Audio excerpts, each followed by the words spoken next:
Back to the channel.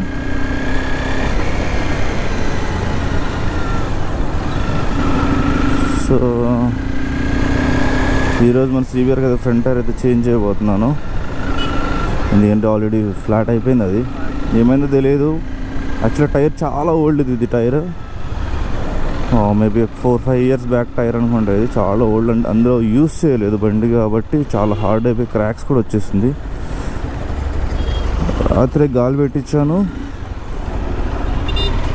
Fuel కొట్టేసి గాలి పెట్టించేలోపే మరి ఇంటికి వచ్చి మార్నింగ్ లేసి చూసారు మొత్తం ఫ్లాట్ అయిపోయింది.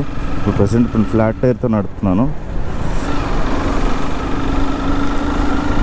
సో ట్యూబ్లెస్సే కాబట్టి మనం జాగ్రత్తగా వెళ్ళొచ్చు. కొంచెం థిక్గా ఉంది టైరు. సో అన్ఎక్స్పెక్టెడ్గా నిన్నే అనుకున్నాం, ప్లాన్ చేసాము. సో కమల్ ఉన్నాడు కదా, వాడు డ్యూక్కి మీరు పాత వీడియోస్ చూస్తుంటే అర్థమవుతుంది. అప్రిలియా ఈ స్కూటీ 125, వాడి డ్యూక్ 200 ఉంది. సో వాడి డ్యూక్ 200కి ఫ్రంట్ టైర్ వాడికి నచ్చలేదు. టైర్ మంచిగానే ఉంది, 5-6 months అవుతుంది వేయించి. బట్ అప్పుడు టైర్ అరిగిపోయిందని బెంగళూరులో ఏదో టైర్ నేర్పించాడు. సో వాడికైతే గ్రిప్ నచ్చలేదంట. సో వాడు అన్నాడు ఎట్లాగో సిబిఆర్ టైర్ బాగాలేదు కదా మార్చుకో అని అన్నాడు. రాత్రే పొద్దున్నే కల్లా టైర్ మొత్తం ఫ్లాట్ అయి కూర్చుంది. మొత్తం స్నేక్ డ్యాన్స్ వేస్తుంది బండి. జాగ్రత్తగా వెళ్ళాలి. సో విజయవాడ పంటగల రోడ్లో ఒక షాప్ ఉంటుంది టైర్లు. మనకు మొన్న రీసెంట్గా డామినర్ కూడా అక్కడే చేంజ్ చేసాం అనమాట. సో అక్కడే చేంజ్ చేయించేసేస్తే అయిపోద్ది. సో వాడు కొత్త టైర్ వేసుకుంటాడు, వాడి టైర్ మనం వేసేసుకుంటాం సెట్. ఇట్లా మనీ సేవ్ అవుతూ ఉంటాయి. ఇట్లా నేనే చేంజ్ చేయాలనుకున్నా. టైర్లు చాలా టూ మచ్ హార్డ్ ఉంది. నేను రీసెంట్గా నేను హైదరాబాద్ వెళ్ళి వచ్చాను బండి మీద డామినర్ వేసుకొని. సో దీన్ని వేసుకెళ్దాం అసలు యాక్చువల్గా ప్లాన్. నేను వేసుకెళ్ళిపోవటానికి కారణం కూడా టైర్లే. ఇంక నేను వేసుకెళ్తుంటే హైవేలో ఎట్లా అయి ఉంటే బిస్కెట్ అవుతుంటా. నేను వెళ్ళిపోతుంది కానీ బండి మేబీ చెప్పలేము. కొంచెం గట్టిగా ఉన్న పాట్ హోల్స్లో పెడితే వీల్ బెండ్ వచ్చే ఛాన్సెస్ చాలా ఎక్కువనే. అండ్ బండి కూడా కంఫర్టబుల్గా రన్ అవ్వట్లేదు. దీనికి ఫ్రంట్ బ్యాక్ టైర్స్ బాగాలేదు. గ్రిప్స్ ఉంది, 70-80% గ్రిప్ ఉంది. బట్ టైర్లు అయితే హార్డ్ అయిపోయినాయి. ఏమైందంటే సైడ్లు క్రాక్లు వచ్చేసేసి సో ఎయిర్ లీక్ అయిపోతుంది అనమాట బ్యాక్ది అయితే. ఫ్రంట్ది బాగానే ఉండే, మరి రాత్రి గాలి పెట్టిన తర్వాత నుంచి బిస్కెట్ అయింది. మరి ఏమైందో తెలియదు. సో ఎనీవేస్ ఏముంది, వాడు టైర్ వేసేస్తే మనకి ఫ్రంట్ టైర్ ఒక 2500 సేవ్ అయినట్టే. బ్యాక్ టైర్ చూద్దాము. బట్ నేను ఎక్కువ కూడా ఏం తిరగట్లేదు. బండి కొన్నప్పటి నుంచి ఈ 1 month దాటిపోయింది కొని. సో ఓన్లీ 200 kilometers డ్రైవ్ చేశాను అనమాట. రైడ్ చేశాను దీని మీద. అది కూడా సిటీలో. అది కూడా నేను మొత్తం రైడ్ చేయలేదు. మా తమ్ముడు కొంచెం, కమల్ గాడు కొంచెం, మా ఫ్రెండ్స్ కొంచెం, నేను కొంచెం అట్లా 200 అయినది. అంటే ఒక ఈ 1.5 monthలో, ఒక 1 month 1.5 monthలో 200 kilometers అంటే ఏ రేంజ్లో బండి తీస్తున్నామో అర్థం చేసుకోండి. అసలు బైక్ ఎక్కువ యూజ్ చేయట్లేదు. అందులో సివిఆర్ మర్చిపోయా, గాలి లేదు కదా, బండి బెండ్ అవ్వట్లేదు అసలు. మొత్తం ఘోరంగా అయిపోయింది. వీడు వచ్చేసినట్టున్నాడు ఫోన్ లీడు. దీన్ని వేసుకొని స్లోగా రన్ చేయాలన్నమాట. అట్లా సందలు తిరుగుకుండా వచ్చేసాను. స్పీడ్ బ్రేకర్ బ్యాక్ బ్రేక్ మీద ఆపుకుంటా. ఇదే అనమాట shop, MS tyre board. So మన సిబిఆర్ టైర్ అయితే ఇదే అనమాట. సో ఎంత ఘోరంగా ఉంది ఇది చూడండి. టైర్లు ఇలా క్రాక్లు వచ్చేసినాయి మొత్తం.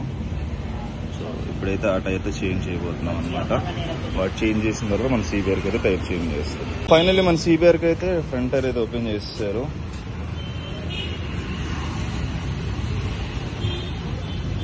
సో ఎంఆర్ఎఫ్ టైర్ అయితే వచ్చేస్తుంది. వీట్ టైర్ అయితే ఇట్లా ఉంది.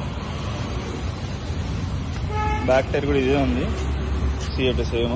మన డామినర్ కూడా సేమ్ టైర్స్. నేను యాక్చువల్గా డామినర్కి మన సివిఆర్ కూడా అవే టైర్స్ వేపిద్దాం అనుకున్నా, కానీ ఇప్పుడు నేను 8000 ఖర్చు పెట్టాను. ఎందుకు అని దీనికి సివిఆర్కి లైట్ తీసుకుంటున్నాను. ఎందుకంటే ఎక్కువ యూజ్ చేయట్లేదు, చాలా బాగుంది. స్టిక్కర్స్ అన్ని ఆర్డర్ పెట్టాను, విండ్ స్క్రీన్ ఆర్డర్ పెట్టాను. వచ్చి 10 days దాటిపోయినా కానీ మనం దీన్ని పట్టించుకోలేదు. సో కుదిరితే నెక్స్ట్ వీడియో అదే చేస్తాను. స్టిక్కర్స్ అనేవి తీసేసి సో ఫ్రంట్ విండ్ స్క్రీన్ మార్చి కొన్ని చేయాలి. 80% ఉంది.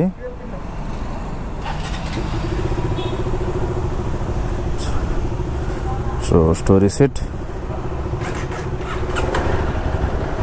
మనకు ఒక ఈజీగా ఒక 20,000 కిలోమీటర్స్ వరకు అయితే టైర్ అవసరంలా. ఈ 20,000 తిరగాలంటే ఇది 2-3 ఏళ్ళు పట్టింది దీనికి.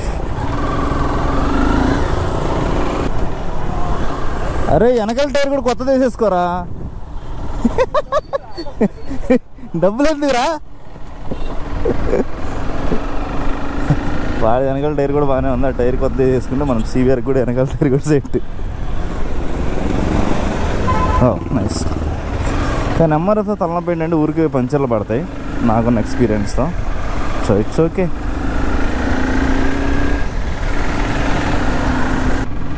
సూపర్. సో వాడికి డ్యూక్ 200 నిన్న ఫ్యూయల్ పంప్ పోయింది.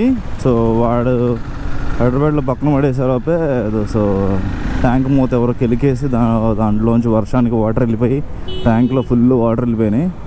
మాకు తెలియకుండా అట్లనే హైదరాబాద్ నుంచి తీసుకొచ్చాం. నాతో పాటు హైదరాబాద్ నుంచి ఇచ్చాడు. సో ఫ్యూయల్ పంప్ అంతా పోయింది ఇక్కడికి వచ్చేలోపే. సో నేను ఫ్యూయల్ పంప్ అంతా మార్పించాను, దానికి ఫిల్టర్స్ ఫ్యూయల్ పంప్ అంతా.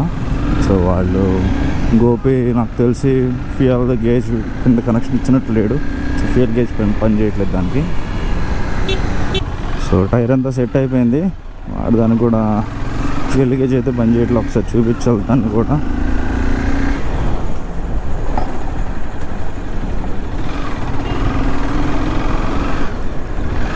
సో గంతే అనమాట ఈ వీడియో. మీకు ఎలా అనిపించింది అయితే కింద అయితే కామెంట్ చేయండి.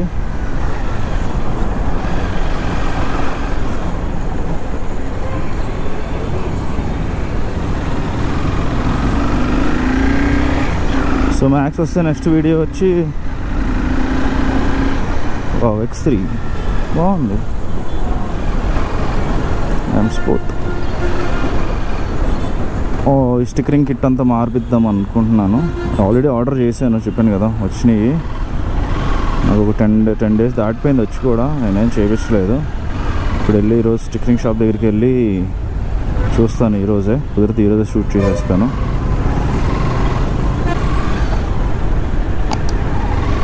కుదిరితే వీడియో చూసిన వాళ్ళందరూ లైక్ చేయమని అనుకుంటున్నాను. లైక్ చేసి ఇట్ విల్ బి లైక్ చాలా యూజ్ అవుతుంది మన ఛానల్ కూడా. ఎందుకంటే మన ఛానల్లో మోనటైజేషన్ కూడా ఆగిపోయింది అనమాట.